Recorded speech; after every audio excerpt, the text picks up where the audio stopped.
Smart meter সংযোগৰ নামত চলি আছে নেকি স্মাৰ্ট ডকাইতি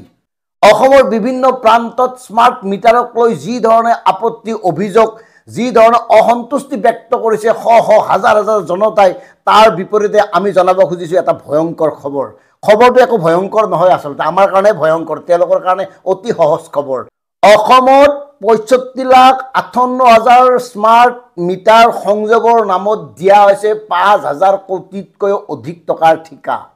আৰু এই ঠিকা দিয়া হৈছে অসমৰ বাহিৰৰ 7টা প্ৰতিষ্ঠানক আৰু এই ঠিকাৰ অন্তৰালত কাৰ লাভ লোকচানৰ প্ৰশ্ন জড়িত হৈ আছে কোনে নিবিদা আহ্বান কৰিছিল নিবিদাত কোনে কোনে অংশগ্ৰহণ কৰিছিল নিবিদাৰ সকলোবোৰ তথ্য ৰাজহুৱা কৰাৰ সাহস হ'বনে ৰাজ্য চৰকাৰৰ ইতিমধ্যে ৰাজকোষৰ 5,000তকৈ অধিক টকা ব্যয় কৰি এই ঠিকা আবণ্টন কৰা হৈছে আৰু এই ঠিকা কোনে লাভ কৰিছে জনাই আছো কিন্তু তাৰ আগত আৰু দুটামান কথা কৈছো এই যে সাধাৰণ জনতাৰ কথা কয় সাধাৰণ জনতাক ভিক্ষাৰী একধৰণৰ ভিক্ষাৰী বাৰে বাৰে শব্দটো কৈছো হিতাধিকাৰী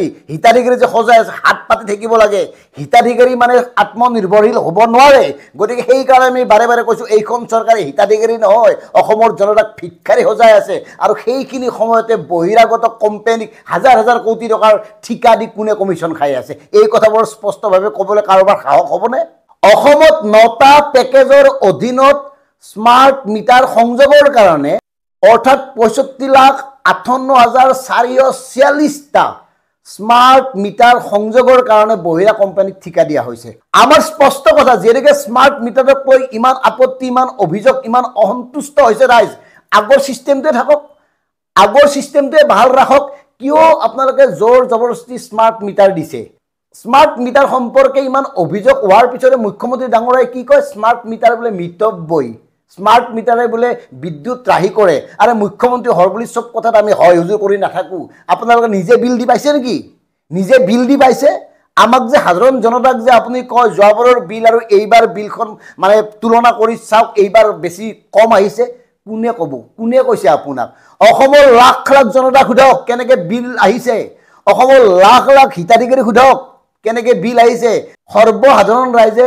এক গুণৰ তলত 4-5 গুণ অধিক বিল দিবলগীয়া হৈছে স্মাৰ্ট মিটাৰৰ বাবে আৰু এই স্মাৰ্ট মিটাৰৰ নামত যি ভয়ংকৰ শোষণ লুণ্ঠন চলি আছে তাৰ বিৰুদ্ধে তদন্ত ঘোষণা কৰাৰ বিপৰীতে এই ধৰণৰ তৰল মন্তব্য দিছে এতিয়া আমি জনাইছো ভাৰতবৰ্ষৰ কোন কেইটা কোম্পানীক এই অসমত স্মাৰ্ট মিটাৰ লগোৱাৰ ঠিকা দিছে জয়পুৰৰ জেনাছ পাৱাৰ নামৰ প্ৰতিষ্ঠানটোক দিয়া হৈছে 14,59,408টা স্মাৰ্ট মিটাৰ সংযোগৰ ঠিকা আৰু তাৰ কাৰণে তেওঁলোকক দিয়া হৈছে 14,42.18 কোটি টকা 14,42.18 কোটি টকা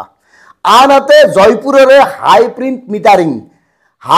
মিটাৰিং নামৰ কোম্পানীটোক দিয়া হৈছে 14,51,411টা স্মাৰ্ট মিটাৰ সংযোগৰ ঠিকা আৰু ইয়াৰ ফলত তেওঁলোকক দিয়া হৈছে 14,11.78 কোটি টকা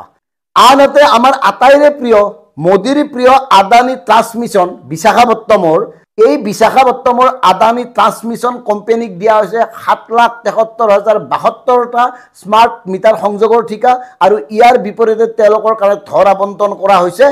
846.76 কোটি টকা আনহাতে বাংগালুৰুৰ অপ্ৰভা এনাৰ্জিক দিয়া হৈছে 6,93,677টা স্মাৰ্ট মিটাৰ সংযোগৰ ঠিকা আৰু ইয়াৰ বিপৰীতে তেওঁলোকৰ বাবে ধন আবণ্টন কৰা হৈছে 658.53 কোটি টকা 658.53 কোটি টকা আনহাতে ইণ্টেলিস্মাৰ্ট নতুন দিল্লীৰ ইণ্টেলিস্মাৰ্ট নামৰ এই প্ৰতিষ্ঠানটোক প্ৰথম পৰ্যায়ত দিয়া হৈছিল 6,20,100টা স্মাৰ্ট মিটাৰ সংযোগৰ কাম যাৰ ফলত তেওঁলোকে আনুমানিক মানে 500 কোটি টকা দিয়া হৈছে আৰু এই বিশেষ প্ৰতিষ্ঠানটোৰ কোনো তথ্য ৱেবছাইটত নাই দ্বিতীয় পৰ্যায়ত এই ইণ্টেলিস্মাৰ্ট প্ৰতিষ্ঠানটোক দিছে 15,20,878টা স্মাৰ্ট মিটাৰ সংযোগৰ ঠিকা দিয়া হৈছে ইয়াৰ বিপৰীতে কিমান ধন আবণ্টন কৰা হৈছে তাৰ কোনো তথ্য নাই তাৰ কোনো মানে আপোনাৰ পৰিমাণটো আপলোড কৰা হোৱা নাই তেওঁলোকৰ ৱেবছাইটত কিন্তু অন্য এক ৱেবছাইটৰ বাতৰি মতে এই প্ৰতিষ্ঠানটোৱে মুঠ 21 লাখতকৈও অধিক স্মাৰ্ট মিটাৰ সংযোগৰ কাম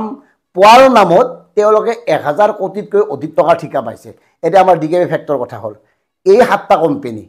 এই 7টা কোম্পানীৰ উদ্দেশ্যত কোন আছে কাৰ লগত সম্পৰ্ক আছে, কেতিয়া নিবিদা আহ্বান কৰিছিল, নিবিদাত কোনে কোনে অংশগ্ৰহণ কৰিছিল, এই কথাবোৰ স্পষ্ট কৰাৰ সাহস কাৰ হ'ব? অসমৰ ৰাজকোষৰ ধন এনেকে হাজাৰ হাজাৰ কোটি টকা খৰচ কৰি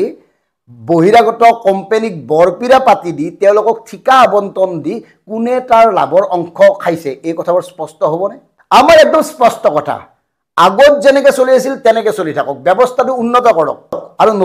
নতুনকৈ কাৰেণ্টৰ সংযোগ ল'লে 2 গুণ 3 গুণ পৰ্যন্ত বেছি টকা দিবলগীয়া হৈছে, তাৰ পৰাতো টকা নিয়ে আছে। তাৰ পিছতো স্মাৰ্ট মিটাৰ সংযোগৰ নামত কিয় অসমৰ লাখ লাখ জনতাক এনেকৈ মাধমাৰ সধোৱা হৈছে, কিয় লাখ লাখ জনতাক এনেকৈ শোষণ কৰা হৈছে, কিয়? এই কিয়ৰ উত্তৰ মুখ্যমন্ত্ৰীয়ে দিব লাগে। আৰু তাকে নকৰি মুখ্যমন্ত্ৰীয়ে কি কৈছে, মানে বহুত মিতব্যয়ী হৈছে, আগতকৈ কম বিল আহিছে। যদি কম বিল আহিছেই তেতিয়াহ'লে সাধাৰণ জনতাৰ এই প্ৰতিবাদ, এই খং, এই ক্ষোভ এনেই নেকি? তেওঁলোকে যে এই লাইনৰ কাগজবোৰ দেখুৱাই আছে, বিলবোৰ যে দেখুৱাই আছে, বিলবোৰ মিছা নেকি? বিলৰ তথ্য মিছা নেকি? আমাৰ নিজৰ ঘৰতে আগতে আহিছিল 400-500 টকা, এতিয়া আহে 1400 টকা, কিয়? গতিকে স্মাৰ্ট মিটাৰৰ নামত স্মাৰ্ট ডকাইতি বন্ধ কৰক। স্মাৰ্ট ডকাইতি মানুহে দেখিছে, স্মাৰ্ট ডকাইতি কেনেধৰণে কৰি আছে মানুহে জানিছে। গতিকে বেছি লুকুৱাব নোৱাৰিব, বেছি মানুহক বুৰ্বক সজাব নোৱাৰিব। মানুহক যিমানে বুৰ্বক বুলি ভাবিব সিমানে আপোনালোকৰ স্বৰূপবোৰ ওলাই পৰিব এতিয়া। গতিকে আমাৰ স্পষ্ট কথা, এইবোৰ বন্ধ কৰক। স্মাৰ্ট মিটাৰ নালাগে। কোনোবা বহুজাতিক কোম্পানীক সন্তুষ্ট কৰাৰ নামত অসমৰ সাধাৰণ জনতাৰ হাজাৰ হাজাৰ কোটি টকা এনেকৈ আপোনালোকে খৰচ কৰিব নোৱাৰে। আৰু এইটোত আমাৰ বিৰোধ আছে, এইকাৰণে বিৰোধ আছে, এই কথাবোৰ সাধাৰণ জনতাই হজম কৰিব পৰা নাই। সাধাৰণ জনতাৰ ওপৰত হেঁচা হৈছে, সাধাৰণ জনতাই পকেটৰ ধন ডাবুল দিবলগীয়া হৈছে। কিয় দিব? যদি একেই খৰচ, একেই লাইট, একেই ফেন, একেই ব্যৱস্থা চলি আছে, তাৰ পিছত ইমান বিল বঢ়াৰ কাৰণ কি? সেইকাৰণে আমি বাৰে বাৰে কৈছোঁ, স্মাৰ্ট মিটাৰৰ নামত স্মাৰ্ট ডকাইতি বন্ধ কৰক। ধন্যবাদ।